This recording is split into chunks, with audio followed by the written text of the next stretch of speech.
Hello बच्चों, BMC online education में मैं आपकी शिक्षिका श्रीमती शीला रानी पांडे आप सभी का स्वागत करती हूँ। कक्षा 7वीं हिंदी नई विषय वस्तु लेकर मैं आपके समक्ष उपस्थित हुई हूँ।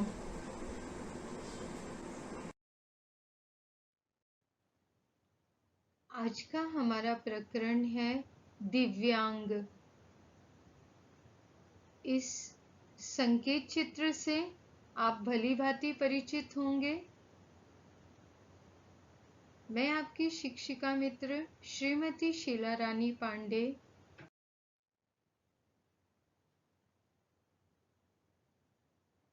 कक्षा 7वीं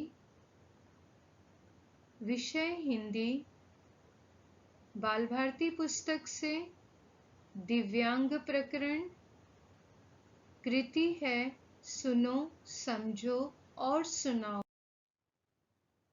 इसके अंतर्गत हम इस कविता को सुनेंगे, इसके भाव और विषय वस्तु को समझेंगे और इसके संदेश को समाज तक पहुंचाना मेरा और आपका कर्तव्य है, क्योंकि ये कविता है दिव्यांग लोगों के बारे में। हमें हमारी जिम्मेदारी, हमारे कर्तव्य के प्रति और उनके प्रति संवेदना का भाव रखने का संदेश देती है। कवि हैं श्री संजय भारद्वाज। आपका जन्म महाराष्ट्र राज्य के पुणे शहर में 30 नवंबर 1965 को हुआ। आपकी प्रतिनिधि रचनाएं हैं यूं ही, मैं नहीं लिखता, चेहरे कविता संग्रह, एक भिखारिन की मौत नाटक। आप हिंदी प्रचार प्रसार में विशेष अभिरुचि रखते हैं। रंगमंच से जुड़े हुए व्यक्तित्व हैं आप एक प्रखर लेखक एवं वक्ता के रूप में जाने जाते हैं। प्रस्तुत कविता में कवि ने दृष्टि दिव्यांगों की अशक्ति शक्ति को निरूपित करते हुए समाज से समदृष्टि अपनाने की अपेक्षा की है। विद्यार्थी मित्रों, यह चित्र अलग अलग दिव्यांगों की है। कुछ लोग जन्म से दिव्यांग होते हैं, कुछ सामान्य रूप से जन्म लेने के पश्चात किसी घटना, दुर्घटना अथवा बीमारी के शिकार होने के कारण दिव्यांग हो जाते हैं। इस कविता में हम दृष्टि दिव्यांग लोगों के बारे में देखेंगे। कविता है आपके समक्ष। आंखें जिन्होंने देखे नहीं कभी उजाले, कैसे बुनती होंगी आकृतियां। भवन झोपड़ी, सड़क फुटपाथ, बादल बारिश, चूल्हा आग, पेड़ घास, धरती या आकाश की रंग शब्द से कौन से चित्र बनते होंगे। मन के दृष्टि पटल पर भूकंप से कैसा विनाश चितरता होगा। बाढ़ की परिभाषा क्या होगी। इंजेक्शन लगने से पहले भय से आंखें मूंदने का विकल्प क्या होगा। आवाज को घटना में बदलने का पैमाना क्या होगा। कुछ भी हो, इतना निश्चित है, ये आंखें बुन लेती हैं अद्वैत भाव, समरस हो जाती हैं प्रकृति के साथ। काश हो पाती वे आंखें भी अद्वैत और समरस, जो देखती तो हैं उजाले पर बुनती रहती हैं अंधेरे।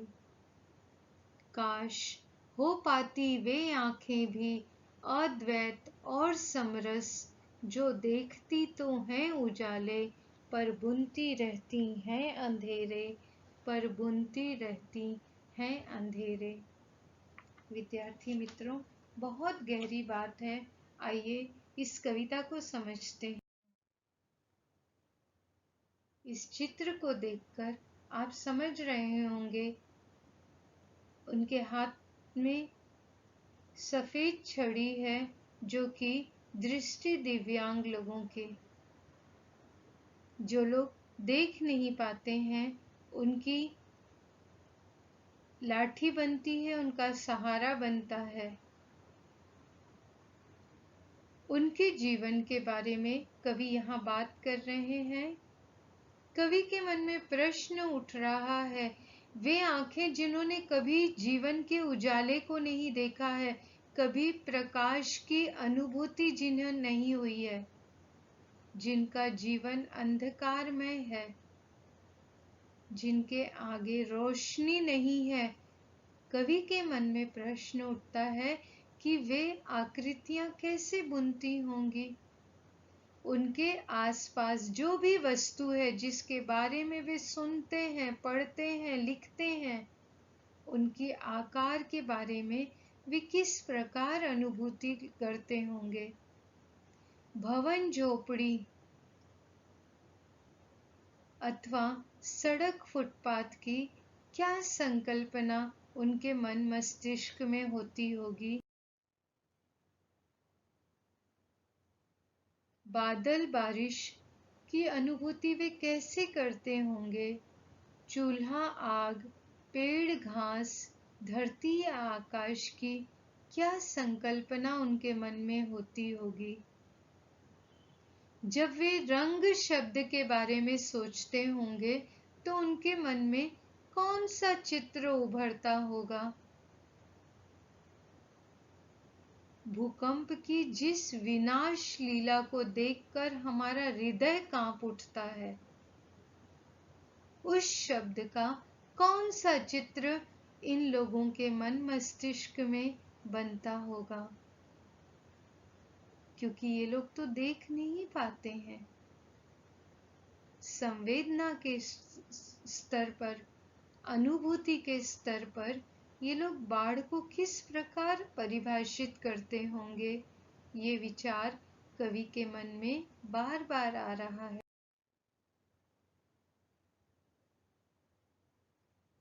विद्यार्थी मित्रों, आपने अक्सर अनुभव किया होगा कि जब डॉक्टर कभी आपको इंजेक्शन लगाता है तो वो पतली सी सुई भी आपको डरा देती है और आप उसके दर्द की चुभन की कल्पना करके आंखें मूंद लेते हैं ताकि आप उस इंजेक्शन को न देख सके।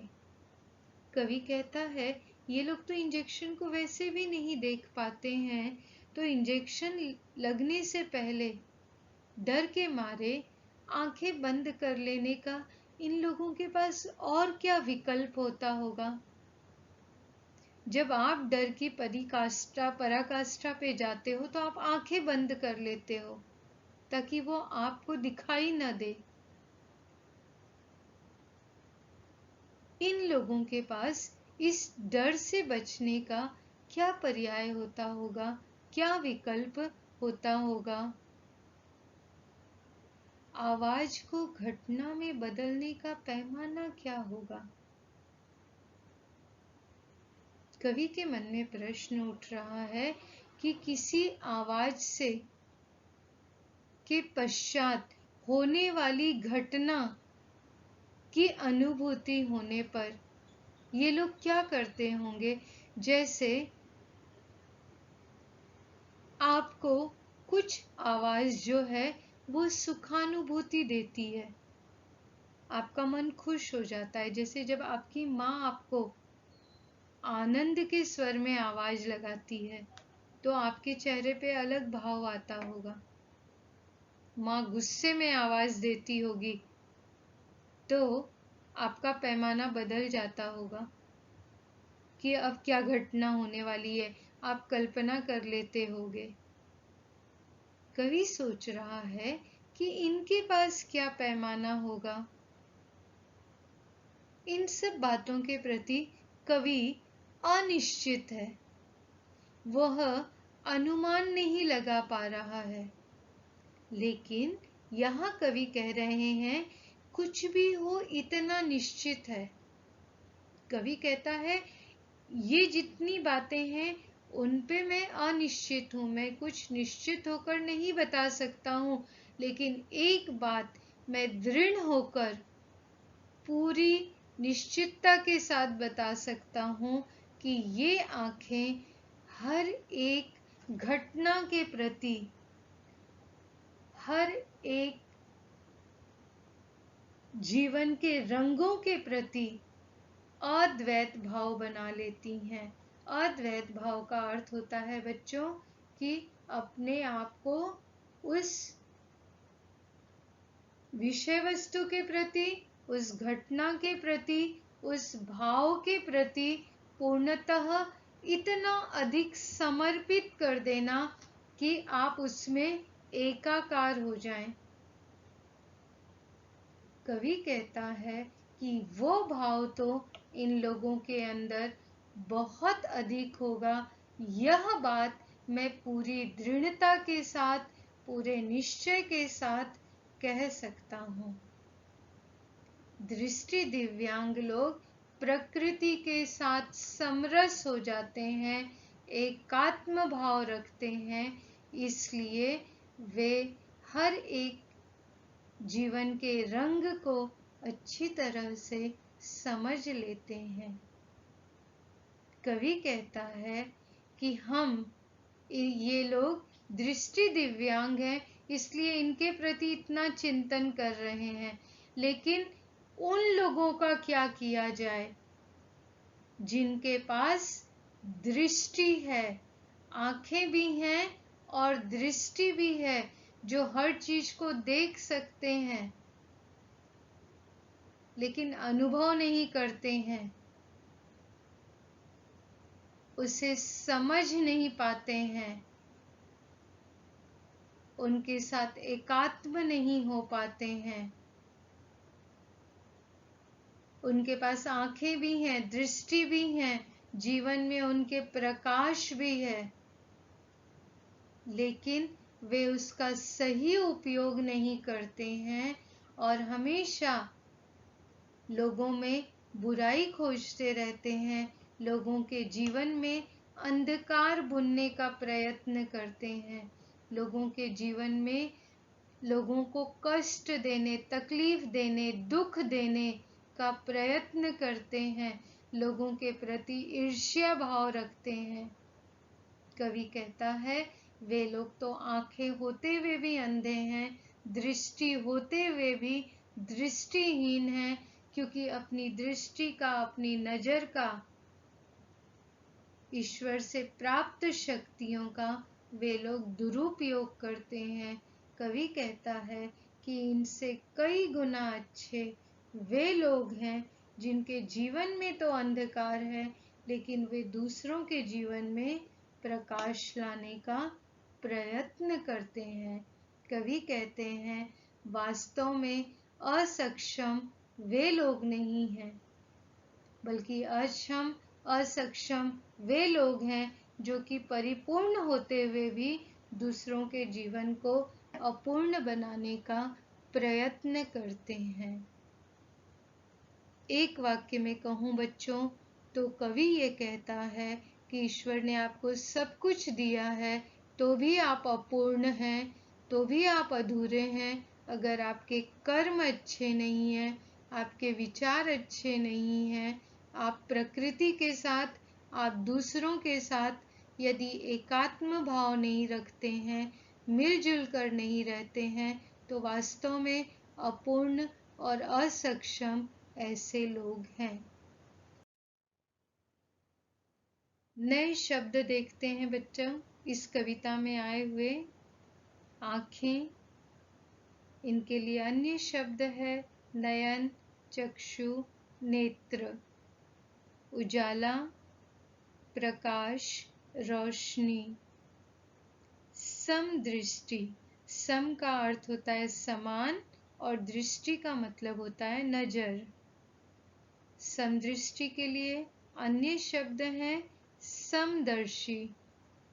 वह नजर या दृष्टि जो सभी को एक समान रूप से देखे, किसी में अथवा किसी के साथ भेदभाव न करने वाली दृष्टि को कहा जाता है समदृष्टि। चितरना, चित्रित करना, किसी विचार, स्थिति या भाव को साकार रूप देना। विकल्प, पर्याय, चुनाव। अद्वैत भाव, एकात्म भाव, अभिन्नता का भाव। समरस होना, घुल मिल जाना, एक हो जाना। विनाश, संहार, विध्वंस, नाश। बारिश, वर्षा, वृष्टि। विपरीत शब्द उजाला, प्रकाश।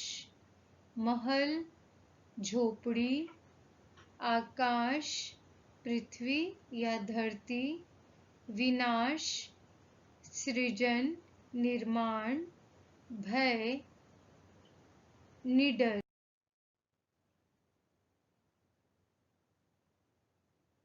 दिव्यांग लोगों के लिए कुछ पंक्तियां हैं विद्यार्थी मित्रों। मैं चाहूंगी कि इस तरह की कुछ पंक्तियां आप भी रचना कीजिए। दिव्यांग हैं हम, नहीं किसी से कम। दिव्यांग हैं हम, नहीं किसी से कम। नहीं चाहिए हमें दया किसी की। नहीं चाहिए हमें दया किसी की। आत्मसम्मान प्यारा हमको हमारा। आत्मसम्मान प्यारा हमको हमारा। सम्मान के हैं हकदार हम। सम्मान के हैं हकदार हम। विद्यार्थी मित्रों, कभी भी आप किसी दिव्यांग व्यक्ति को देखिए, उसे आप जो सहयोग कर सकते हैं अवश्य सहयोग कीजिए, लेकिन उन्हें किसी से कम मत समझिए। वे किसी एकाध दृष्टि से हमसे आपसे कमजोर हो सकते हैं, लेकिन विश्वास मानिए उनके पास ऐसी बहुत सी शक्तियां होंगी जो कि जिसमें वो हमसे और आपसे भी अधिक शक्तिशाली होंगे, क्योंकि प्रकृति यदि कहीं से कोई ऊर्जा कम करती है तो अनेक शक्तियां देकर उसे परिपूर्ण बनाने का प्रयत्न भी करती है। इसलिए उनके प्रति सम्मान रखिए, संवेदना रखिए, उन्हें सहयोग कीजिए, किंतु किसी से कम मत समझिए। धन्यवाद।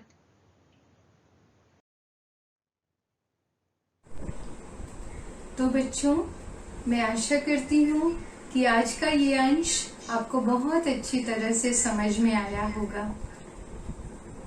घर में रहिए, सुरक्षित रहिए, पढ़ते रहिए, ज्ञान प्राप्त कीजिए और जीवन में आगे बढ़िए। जब भी आपको कुछ परेशानी हो, इस वीडियो को आप दोबारा ओपन करके पढ़ सकते हैं। मैं नए नए विषय वस्तु और आपके पाठ्यांश लेकर फिर उपस्थित होंगी आपके बीच। नए वीडियोस की आपको सूचना मिलती रहे, इसके लिए इस चैनल को लाइक कीजिए, सब्सक्राइब कीजिए और मुझसे जुड़े रहिए। धन्यवाद।